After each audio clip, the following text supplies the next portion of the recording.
Mic'd up.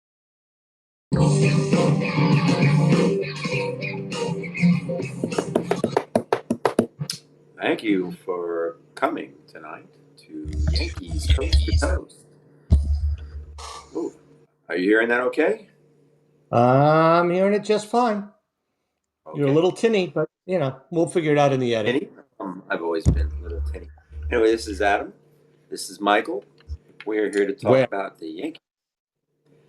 We are like Yeah. sort of in that mood today. This has been sort of that. It's always fun to have these types of shows after they have a loss, especially a loss that they probably shouldn't have had because they probably should have won that game.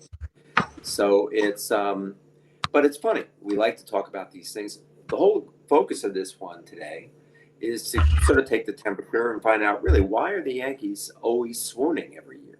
It just seems that every time around this time of year, and I know Mike, you've probably done your homework already. I did a little bit myself, but looking at year over year, they seem to have a problem. I have a theory on why that is, and we'll talk about it. But the idea is to sort of get going on the Yankees' reason for this tendency, or really what's become a trend of bad, really unacceptable baseball play for a 50-game period about every year around this time of year, at least sometime between June and August, and that's not a good Yeah. thing. Yeah, July's been the worst of all the months. Yeah. And it's the last 4 years, really. I mean, pre-COVID, this didn't exist for the Yankees. Let's put it this way. They were streaky a little bit, 15, 16, 17, but they've been extremely streaky since 21, since post-COVID. They've been a ridiculously streaky team.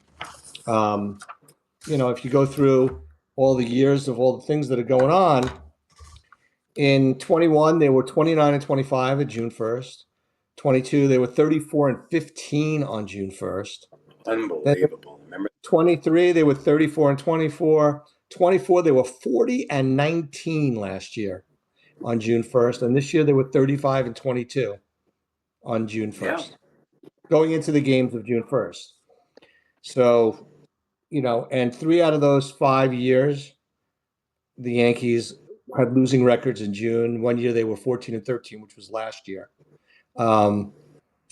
They were 22 and 6. After going 34 and 15, they went 22 and 6 in June of 22 to finish on August 1st at 56 and 21.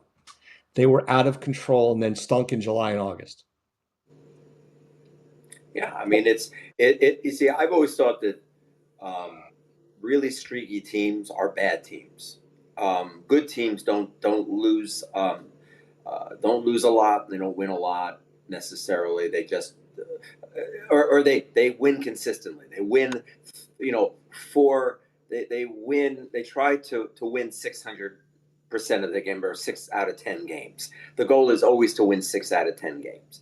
And they do that for the most part. Good teams will stick Yeah. with that. They'll No, have times where they don't have 6 to 10 game losing streaks. At least no more than one in exactly. the season. But And three is unheard of. And it reminds me of like a I team. think they'd have 4, to be honest with you, this year. Yeah, I remember a Bucky Dent team, the team that he managed for such a short time, um, like 90, 89, 90. Those teams, Dallas Jones or whatever his name was, uh, they they Rupert they Jones? Rupert Rupert Jones. Jones? They would play games and they would win. I don't know where they'd win 5 or 7 or 10 in a row, and then they turn around and a month later lose 20, lose 15, 12, like 18 out of 20. It always amazed me. So I think there's something that there's a chaos to teams that aren't very good, and the Yankees are sort of like that kind of team now. And I think comes down to bad design, and then terrible bullpen use in most cases. And there are lots of reasons for it. But let's start. What do you think? If you had I to put your I finger, think it's bad design. I think you can see from the Brewers especially, but also from teams like the Mariners and the Red Sox and the Blue Jays, teams that put the ball in play consistently. They have the lower strikeout rates and things like that, especially the Brewers. and they also play fundamental, take the extra base. They know how to move runners. They knew how to do all the little things right. Heard this morning on from Tim Kirchin, an interview with Tim Kirchin. He was talking about Craig Counsell, and Craig Counsell says that Murphy, who's now the coach in Milwaukee, who followed Counsell, Murphy was the guy who taught Counsell how to manage, when to hold them, when to fold them, when to scream, when to sit back, when to run, when to push, when to pull. And the Brewers have just continued to do exactly that. And the Cubs this year, for the most part, is a continuation from last year, where they became a much higher level of contact team. And the teams that have a higher level of contact put more pressure on the defense, and it makes life difficult. And the Yankees are just not that. That's the bottom line. Is they're striking out way too much, but they're also built around one stat, and it's OPS. And it used to be that you would have a mix on this sabermetrics, starting obviously with Billy Bean Ball in Oakland, in Moneyball. They were working solely on base percentage. And what the on base percentage did is to put pressure on the other teams by having guys on base, making pitchers pitch from the stretch, making guys make extra plays, doing different things. And it expanded, obviously, with the Red Sox. And they started expanding into things like OPS, OPS plus, isolated slugging, isolated average, batting average, balls in play, all of these different things. And some of the stats are useful, and some of them I think are overrated. Batting average for balls in play, I think, is a stupid stat, because if you strike out 9 times and get a hit, you're 1 time up. Guess what your batting average of balls in play is? 1,000. Yeah. And you're batting 100. So I'm not a big fan of that particular stat. But the strikeout percentages that the Yankees have, and the walk percentages that the Yankees have, are not what they should be. Also, with regard to the Yankees, if you take Judge out of the lineup, which he was when he was on the IL, their OPS and slugging goes down 50 or more points. And they go from a team that is leading the league in OPS and slugging to a team that's about 9th or 10th or even average when it comes to that. So to talk about them as a team is a mistake. I also think hard hit rate, which is a valuable stat, is also misleading, because if you hit the ball in the same place every time, Ben Rice, it doesn't matter for the most part how hard you hit it. They're going to have a defender there. And most of the defenders can block those balls, and your hard hit rate is important because you have a better chance of getting hit if you hit it hard, don't get me wrong. But if you hit it in the same place every time, it doesn't do anybody any good. Well, I don't think. I think that I'd much rather a guy like that who's doing that on the field every day. I think he's going to hit in more luck sooner or later than a punch and Judy dude who doesn't. I don't think more than a punch. Somebody like our Perazza, who just Right. He wasn't making contact. He was do making anything. soft contact. But I mean, right now he's a better player than Wells, but he's not nearly the defender Wells is. And he was really scary at first base this week. Yeah, Never they seem played to first think base. he's got skills behind the plate. They think they can work him out. I He doesn't have the throwing arm, but he seems to be good with framing. So I'm hoping. I have a bad feeling about this. I think the Yankees are going to trade Wells if they get even a little bit You think they're going more. to trade Wells? I think they Yeah, should. I think they'd be better off trading Rice while his value is high. yeah, but they don't do that. They don't do that. They don't do that. They It's don't. We know the Yankees. They don't trade high value guys. They right. always And I think that trade. I've been saying this for a while. I think the Yankees need to choose between Wells and Rice and trade the other. I don't mind trading one or the other. I would rather trade Rice, but whatever. They just need to trade both. And then they need a Molina type player. Benny, not, they not, they need a Molina brother to be the backup catcher, right-handed hitting, They're really old. stud Those guys defender. are really old. I Well, don't know. no, you know what I mean. That type of player. The guy that would have been nice, who's hitting this year, is Fermin, who Kansas City traded away, who learned underneath Perez. He went to San Diego. I forgot where he went the trade deadline. A guy like that, who's a stud defender, and while he doesn't have much pop, is it's going to make contact. Would be an ideal backup catcher. But the idea that the Yankees have two left-handed catchers who are not high contact rate guys, not high average guys, and their on base percentage. Rice is acceptable. Wells is not, at least this year. Is not the answer. As much as I'm not a big don't worry about the lineup because Bellinger hits lefties better. It doesn't matter who the pitcher is to Stanton or Judge. I do think you need some right-handed balance in the lineup, and having a right-handed backup catcher would help with that. I just don't think that they're constructed well, and we've been saying this for a long time. And before we get to the whole bullpen management and Boone, I think that the construction of the team is not on Boone. The construction of the team is on our friend Cashman. Yeah. And he's not going anywhere ever, until he's ready to say, yeah, okay, I'm going to go back. He might as well have the last name of Steinbrenner. Okay. If I remember correctly, what was the name of the brother that passed away? Hank? Hank is the one that went to college with Cashman. And you're talking about a guy who started as an intern out of college with the Yankees, learned at the foot of Gene Michael and Bob Watson, and has been there forever. And it might be the longest tenured GM in all of baseball, if not baseball history at this point, because he's been the GM for over 20 years. So he's not going anywhere, but it is him who It's is at the top of the pyramid with regard going in on 30 years. I think, what is it, 98, right? 90. Was he the general manager in 98, or was it still Watson or whoever? No, Watson was 96 into 97. Then Watson got sick, I think, and I think that's why Watson left. And then they brought in Cashman before 98, and that's 27 years. I mean, that's A long time. amazing. I gotta say, and I agree. I think that they don't make the playoffs. This is Boone's year. He's gone. They're not going to be able to weather the storm of Boone. So I think he's gone.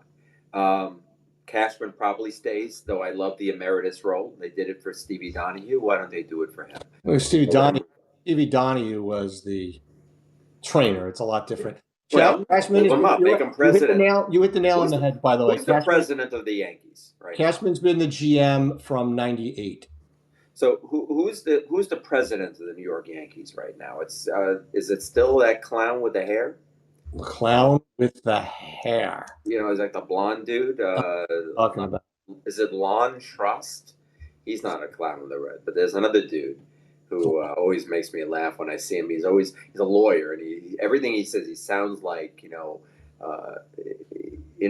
sounds like he's interviewing someone in Congress. I'm like, dude, relax. It's baseball. Have a good time. Anyway, I think we're gonna lose. Boone this year, but there are other things. Randy Levine. Randy Levine's the guy you're thinking of. Randy Levine. That's the clown with the hair. And he is a lawyer.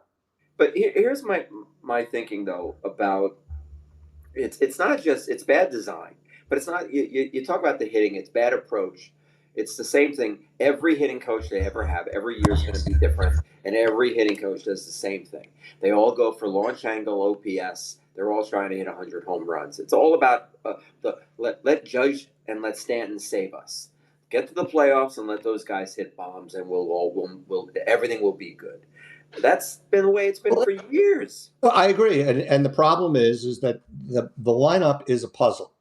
And I don't like Judge batting second, especially on a team where your last 2 and 3 hitters are not hitting. It's a little different now that they got rid of Peraza and DJ and stuff like that. But if your bottom 2 hitters are not getting on base, giving Judge an extra 50 at bats with nobody on base, as opposed to batting him third, where he's going to have 2 guys that are allegedly going to get on base more often in front of him every single time he gets up, is going to give the Yankees more chances to score runs. I think that the lineup construction is a puzzle, and the puzzle pieces have to be a variety of things. Yes, you do need, obviously, having Judge, and having Stanton is always going to be work. You're never going to say no to having a Judge in your lineup. No team ever would. But you need guys at the top that are going to have closer to a 400 on base percentage um, in your top part of your batting order. And right now, you know, Stanton's got a 373 on base percentage. Yeah, but in limited activity. Right. And McMahon's at 359 and Grisham's at 346. Okay. Wonderful. Do you know who was the next highest on the Yankees after Grisham at 346? DJ. Oh, wow. DJ. That's what's really bad. And he's not on the team. I mean, Chisholm's at 332. He's going to be 25, 25, 25 homers, 25 stolen bases. You know what? You could have a guy like that in your lineup, but you can't have him in your 1 or 2 slot. They just don't have guys that are going to be on base enough. No. Uh, and that's the challenge.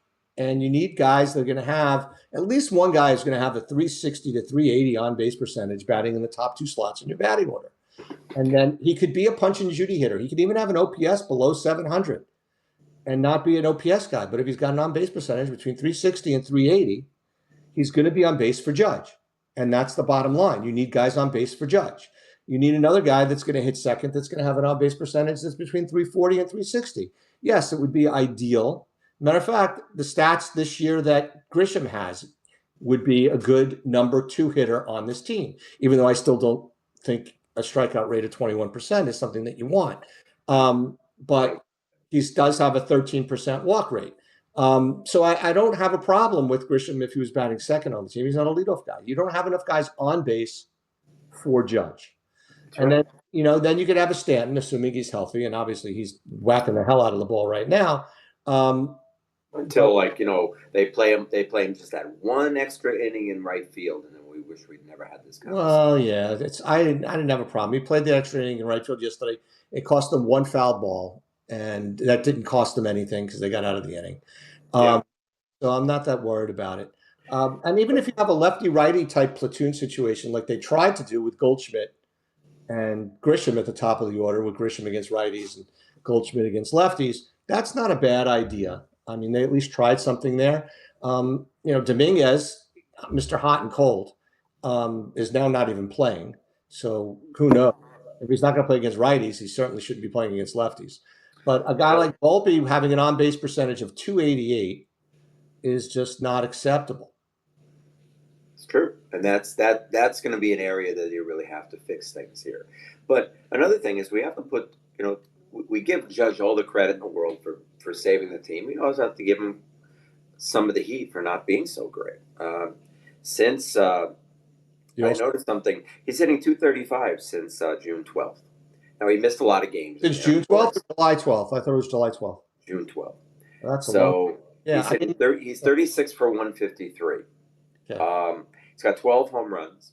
So he's got 36 hits. He's got 24 hits that are, and he stopped hitting doubles. He's not running. He's not getting doubles anymore. He's just not hitting very much. And that's hurt them a lot. Because, again, not because I have a problem with him slumping or not having a great, month. That's okay. The problem is that they have nobody else to be that guy if he doesn't. And they can hope for Stanton, and he's been great. Rejuvenated in many ways, but the idea that he's they are this is like the Yankees in the playoffs. Judge never hits in the playoffs, and they just don't do anything. They sputter. They need to diversify. Judge was hitting 350 and everybody's going crazy. Well, guess what? You know what? At a certain point in time, 350 is not the hitter he is. Yeah. Would you rather have Judge do what he did for the first part of the season, or would you rather him hit 295 for every day of the season? Yeah. I don't know the answer to that question because there's certain days that he's going to have to do more or less. Right now, he's down to 333. Yeah. Is he going to stay? Is he going to finish the season at 325, 340, 310? What is he going to finish the season at? He's not a 350 hitter. If he at 310, I could live with 310. You know what I mean? But he played at such a high level for so long that we all fell into a lull that he was going to hit that high. I mean, yes, he did hit 322 last year, and he hit 311 in 2022. Mhm. This is MVP years. So everybody was saying, okay, let's see what that is. Let's see how Does he he get does. votes this year for MVP? He's going to get votes for MVP, but he's not going to win. I don't, the way he's playing now, and the way the Yankees are It's playing gonna now, be the kid. It's gonna be Raleigh. You got it's to think. either, you know what, there's one other guy that's got a shot this year. If the Guardians sneak into the playoffs, maybe Ramirez finally gets one. Yeah, but isn't but how many home runs does Raleigh have now? 45, I think, or something like that. That's incredible. But I don't know. Maybe they give it to the catcher, especially if the He is a catcher. He is a catcher. I mean, Ramirez finishes third in the top five every season. yeah. It's amazing how good he He's a is. great ball player. He No is. two I ways. love him. I love him. But again, the Yankees. Let's talk about it. Yankees make a deal this year. There's one move I'd like to see. I want to see Quan. They're going to trade. On I time. think the Guardians are going On to trade time. Quan this year. They're going to trade him this offseason. Me. And this is the Yankees should focus all their effort on getting leadoff, move him to left field, trade around, move some of these pieces around. They're not getting Bellinger back, guaranteed. You don't think so? Bellinger's I going to think get, I disagree. I think he's going to opt out. of But course. I do think that I think he wants to be here. I think his dad says it was his favorite place that he played, Yeah. and I think Yanks aren't going to give him 6 year, $180 million. I don't think anybody's going to give him that. To be No, honest, but that oh yeah, that's what that douchelick, whatever his name is going to do. Boris. Uh, Are you talking about Bert, Boris? Boris is going to make sure that he's going to wait to the end. He's not going to have a contract until March, but he's going to get somehow he's going to get some deal with somebody else. He's going to make a mistake. He's going to overassess his value. He does every year with every one of his Would guys. you rather? Let's say it might come down to a choice of Bellinger or Tucker. Tucker's surprisingly bad year. Been It's hurt, right? not having a bad year. He's quiet.